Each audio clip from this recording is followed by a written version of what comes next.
കേരളത്തിൽ എല്ലാ വർഷവും നടക്കുന്ന സ്കൂൾ യൂത്ത് ഫെസ്റ്റിവൽ നമുക്കെല്ലാം അറിയാവുന്ന 10-60ഓളം വർഷമായിട്ട് കേരളത്തിൻ്റെ ഓരോ പ്രധാനപ്പെട്ട ജില്ലകളിൽ മാറി മാറിയാണ് ഈ യൂത്ത് ഫെസ്റ്റിവൽ നടക്കുന്നത്. ഉറപ്പായിട്ടും അതൊരു വലിയ പാർട്ടിസിപ്പേഷനുണ്ട്. അതിനെപ്പറ്റി അറിയാൻ ലോകത്തുള്ള എല്ലാ മലയാളികൾക്കും താല്പര്യമുണ്ട്. ഉറപ്പായിട്ടും ഇതുമായിട്ട് ബഡ്ഡിങ് രീതിയിൽ പല കലാകാരന്മാരും കലാകാരികൾ അതിൻ്റെ അകത്ത് വന്നിട്ടുമുണ്ട്. അവരൊക്കെ പിന്നീട് സിനിമാ ലോകത്താണ്, മറ്റ് പല രീതിയിലാണെങ്കിലും അവർ ലോകം അറിയുന്ന കലാകാരന്മാരും കലാകാരികളും ആയിട്ടുമുണ്ട്. അതായത് വെൽ പാർട്ടിസിപ്പേഷനുള്ള ഒരു സംഭവമാണ് കേരള യൂത്ത് ഫെസ്റ്റിവൽ. അത് ഇത്രയും നാളും ഗവൺമെൻറ് നല്ലതുപോലെ നടത്തി. എൻ്റെ ഒരു സജഷനുണ്ട്. ഈ സംഭവം ഇതിനേക്കാളുമൊക്കെ 1000 ഇരട്ടി മെച്ചമായിട്ട് കേരള യൂത്ത് ഫെസ്റ്റിവലിനെ മാറ്റിയെടുക്കേണ്ടിയിരിക്കുന്നു. ഇതിന് ഗവൺമെൻറ് പണം സ്പെൻഡ് ചെയ്യേണ്ട ആവശ്യമില്ല. കാരണം പുതിയ ലോകമാണ്, ഇതിന് വലിയ ഡിമാൻഡുണ്ട്. ഇതുമായിട്ട് ബന്ധപ്പെട്ട് ഒരു കാര്യം പറയാം. നയൻതാര എന്ന് പറഞ്ഞ സിനിമാ നടി, ഞാൻ കണ്ടില്ല, അവരുടെ നെറ്റ്ഫ്ലിക്സിനകത്ത് അവരുടെ കല്യാണവുമായിട്ട് ബന്ധപ്പെട്ട് ഏകദേശം 20-25 കോടി രൂപയ്ക്കാണ് നെറ്റ്ഫ്ലിക്സ് അത് വാങ്ങിയത്, അതിൻ്റെ കംപ്ലീറ്റ് റൈറ്റ്. അപ്പം ഇതേപോലെയുള്ള ഒരു സ്കൂൾ മഹോത്സവം, അതായത് ഒരാഴ്ചയോളം നീണ്ടു നിൽക്കുന്ന സംഭവം, ഈ അറിയപ്പെടുന്ന ഇൻ്റർനാഷണലി അറിയപ്പെടുന്ന ഒരു ഗ്ലോബൽ ഇവൻ്റ് മാനേജ്മെൻ്റ് ഇത് കൊടുക്കുകയാണെങ്കിൽ, നിങ്ങൾക്കറിയാം ഈ സംഭവം ഇതൊരു ഗ്ലോബൽ ഇവൻ്റായിട്ടങ്ങ് മാറും. ഇതേപോലെയുള്ള ബ്രോഡ്കാസ്റ്റിംഗ് റൈറ്റ് കോടികൾ കൊടുത്ത് വാങ്ങാൻ ആൾ കാണും. കാരണം ഇതിനകത്ത് വർണ്ണ കളർഫുള്ളാണ് ഈ സംഭവം മുഴുവൻ. അപ്പോൾ അതുമായിട്ട് ബന്ധപ്പെട്ട് എനിക്കിതിന് സജഷനുണ്ട് ഗവൺമെൻറ്. കാരണം ഞാനും 9ാം ക്ലാസ്സിലും 10ാം ക്ലാസ്സിലും സ്കൂൾ ബാൻഡ് സെറ്റിലുണ്ടായിരുന്നു. അങ്ങനെ എറണാകുളത്തും വേറെ സ്ഥലത്തും വെച്ച് കിടന്ന ഈ സ്കൂൾ ഈ യൂത്ത് ഫെസ്റ്റിവലിൽ പങ്കെടുത്തിട്ടുണ്ട്. അപ്പം എനിക്കറിയാം എൻ്റെ ഭയങ്കര പാർട്ടിസിപ്പേഷനുള്ള സംഭവമാണിത്.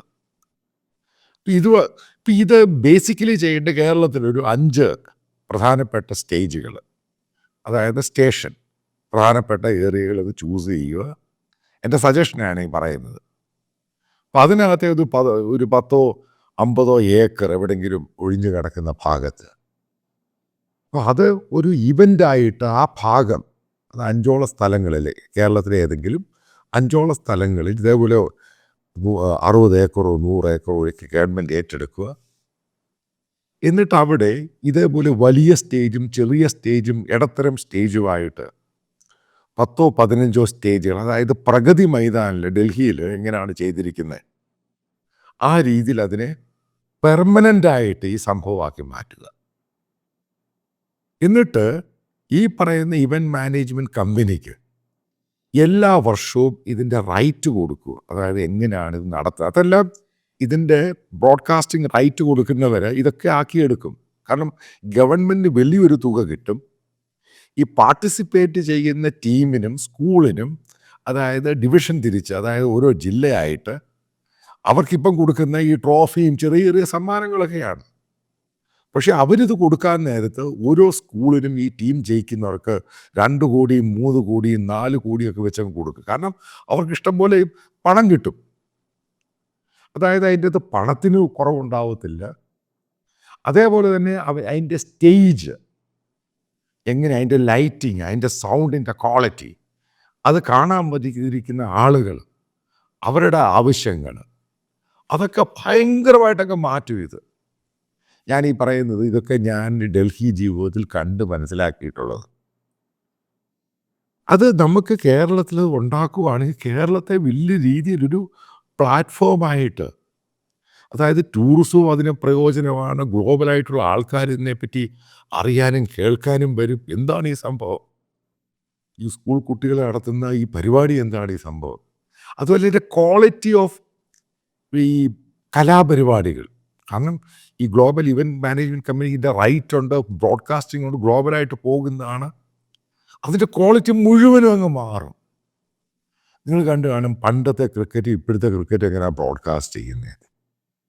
കാരണം പുതിയ രീതിയിലുള്ള ടെക്നോളജി ഉപയോഗിച്ച് ക്യാമറയും സംഭവവും എഡിറ്റിങ്ങും അതിൻ്റെ ലൈവ് എങ്ങനെയാണ് പോകുന്നത്, അതിൻ്റെ ക്വാളിറ്റി എങ്ങനെയാണ് പോകുന്നത്, ജനങ്ങളുടെ ഇതേ സംഭവം എങ്ങനെയാണ്, ഇതിനെ പൂർണ്ണമായിട്ടങ്ങ് മാറ്റും. അപ്പോഴാണ് ഇത് ലോകോത്തരമാകുന്നത്. ഇപ്പോൾ അത് ലോകോത്തരം ക്രാപ്പ് കോപ്പൊന്നുമല്ല അത്. അതിൻ്റെ കൂടെ തന്നെ ഇന്ത്യയിലെ മറ്റ് ഭാഷകളിൽ ആ ഭാഷകളിലുള്ള പാട്ടുകളും മറ്റുള്ള സംഭവങ്ങളും ഈ കോമ്പറ്റീഷനിലോട്ട് കയറ്റണം. അപ്പം മറ്റുള്ള ഭാഷക്കാരും മറ്റുള്ള സ്റ്റേറ്റുകാർക്ക് താല്പര്യം വരും പെട്ടെന്ന്. പിന്നെ അതിൻ്റെ അകത്ത് കുറച്ച് ഇൻ്റർനാഷണൽ ഈ ആർട്ട് ഇവൻറ്റ്സ്, അപ്പം അമേരിക്കൻ ഡാൻസ് കണ്ട് സ്കൂളിലെ കുട്ടികൾ, അതേപോലെ ഇൻ്റർനാഷണലി അതേപോലെ പല പരിപാടികളുണ്ട്. അപ്പോൾ അതും 10-12 ഐറ്റം ഇതിനകത്തോട്ട് കയറ്റണം. എന്നിട്ട് ഇതിനെ ഒരു സംഭവമാക്കി അങ്ങ് മാറ്റാം. കാരണം ഭയങ്കര വലിയ രീതിയിലുള്ള പാർട്ടിസിപ്പേഷനാണ് അതിൻ്റെ ഇത് വരുന്നത്. ഇതിനകത്ത് CBSE കുട്ടികളെ കൂടെ ക്ലബ് ചെയ്യണം. അതായത് ഒരാഴ്ച കേരളത്തിൽ നടക്കുന്ന ഏറ്റവും വലിയ ഉത്സവമായിട്ട് ഇതിനെ അങ്ങ് മാറ്റാറ്. ഇതിൻ്റെയൊക്കെ ബ്രോഡ്കാസ്റ്റിംഗ് റേറ്റ് 500-600 കോടിക്കൊക്കെ എടുക്കാൻ ആളുകളുണ്ട്. ഇതൊക്കെയാണ് ഗവൺമെൻറ് നോക്കേണ്ടത്. അല്ല ഗവൺമെൻറ് അല്ല എന്നാണ്. അപ്പോൾ ഗവൺമെൻറ് റെഗുലേഷൻ കൊണ്ടുവരണം. അപ്പോൾ ഈ റെഗുലേഷനിലാണ് ഈ പരിപാടികൾ നടത്തേണ്ടത്. അപ്പം അതിൻ്റെ ക്വാളിറ്റി ഉണ്ടാകണം. അങ്ങനെ കുട്ടികളെ ഈ പറയുന്ന മാർക്കറ്റിൻ്റെ ആവശ്യത്തിന് വേണ്ടി മാറ്റാൻ പറ്റില്ല. അതും അതിൻ്റെ അകത്ത് വരണം. അപ്പം ഇത്രയും ഇവൻ്റ് ഒരാഴ്ച ഡേ ആൻഡ് നൈറ്റ് കൂടി നടക്കുമ്പോൾ ഇതെടുക്കുന്ന ബ്രോഡ്കാസ്റ്റ് റൈറ്റ് എടുക്കുന്ന കമ്പനിക്ക് അവർക്കൊരു വർഷത്തെ മെറ്റീരിയലാണ് റൊട്ടേറ്റ് സംഭവം പല ഭാഷയിലായിട്ട് ഇത് പോകുമ്പോൾ ഇതിന് ഭയങ്കര ഗ്ലോബൽ അറ്റൻഷൻ കിട്ടും. ഇപ്പം ഞാനീ പറഞ്ഞില്ലേ പല 5ഓളം സ്റ്റേജുകൾ ഉണ്ടാക്കും, 5ഓളം സ്ഥലങ്ങളിൽ ഉണ്ടാക്കും എന്ന് പറയുന്നത്. അപ്പം ആ പ്രദേശം എന്ന് പറയുന്നത് ഈ സ്കൂൾ യൂത്ത് ഫെസ്റ്റിവലിനെ മാത്രം ഉപയോഗിക്കരുത്. അത് കഴിഞ്ഞ് അവിടെ മറ്റു പല എക്സിബിഷന് കൊടുക്കണം, മറ്റു പല ഇവൻറ്റുകൾ നടത്താൻ കൊടുക്കണം. ഇപ്പോൾ കേരളത്തിൽ നടക്കുന്ന സംഭവമാണ് എല്ലാ വർഷവും ഈ 2 വർഷം കൂടുമ്പോൾ ഇൻ്റർനാഷണൽ ഫിലിം ഫെസ്റ്റിവൽ. അതിന് കൊടുക്കണം, മാറി മാറി കൊടുക്കണം. അപ്പം അതൊരു വലിയൊരു കൊമേഴ്ഷ്യൽ ഏറിയ ആയിട്ടങ്ങ് വരും. പ്രൈവറ്റ് ആൾക്കാർക്കത് ലീസിന് കൊടുക്കണം, വാടകയ്ക്ക് കൊടുക്കണം. അത് എങ്ങനെയാണ് ഈ പ്രഗതി മൈതാൻ ചെയ്യുന്നത്? അതേപോലെ ആയിക്കഴിയുമ്പോൾ ആൾക്കാർക്ക് ഒരു ഹോട്ട് ഡെസ്റ്റിനേഷനായിട്ട് വരും.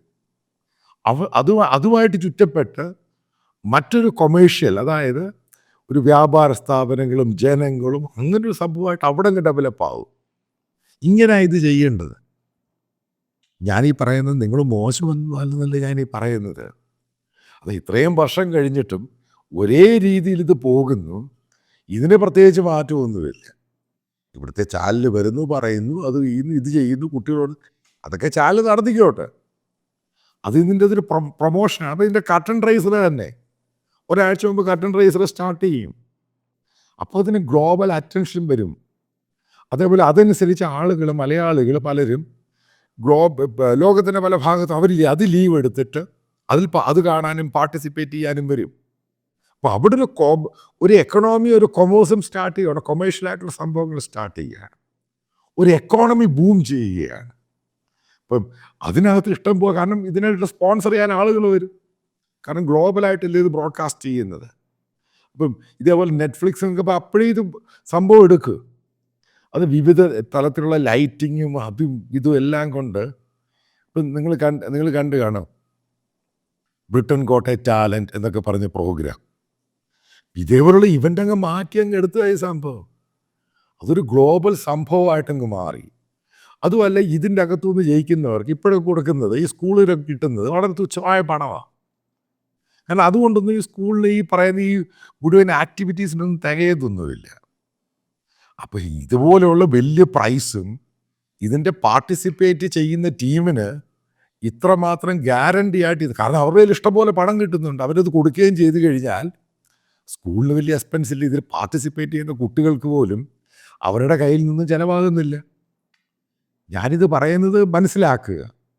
അപ്പം സാമ്പത്തികമായ പ്രശ്നങ്ങൾ ഗവൺമെൻറ് ഇല്ലാതായി, ഈ സ്കൂളുകൾക്കില്ലാതെ, അവരുടെ പേരൻസിനില്ലാതായി, ആ കുട്ടികൾക്ക് അതിൻ്റെ ലൈബിലിറ്റി ഇല്ലാതായി, ഇഷ്ടംപോലെ പണമായി. അത് വെച്ചങ്ങ് കൊഴുപ്പിക്കണം ഈ സംഭവം. അതാണ് പറയുന്നത്, വളരെ യുക്തിയും ബുദ്ധിപൂർവമായിട്ടാണ് ഇന്നത്തെ ലോകത്ത് കാര്യങ്ങൾ ചെയ്യേണ്ടത്. അതായത് ലോകം മാറിക്കൊണ്ടിരിക്കുക. ഇന്നും 25 ഈ 60 വർഷം തുടങ്ങിയ സാധനം അതേപോലെ കൊണ്ടുപോകുന്നു. മുഖ്യമന്ത്രി വരുന്നു, ഉദ്ഘാടനം ചെയ്യുന്ന പത്രങ്ങളൊക്കെ ഏതാണ്ടൊക്കെ പറയുന്നു വലിയ സംഭവമാണ്. എനിക്കിത് വലിയ സംഭവമായിട്ടൊന്നും ഇതിനെ ഈ രീതിയിലുള്ള മാറ്റങ്ങൾ ഉൾക്കൊണ്ടാൽ മാത്രമേ അതൊരു ലോകോത്തരവും ഗ്ലോബലായിട്ട് മാറുകയുള്ളൂ.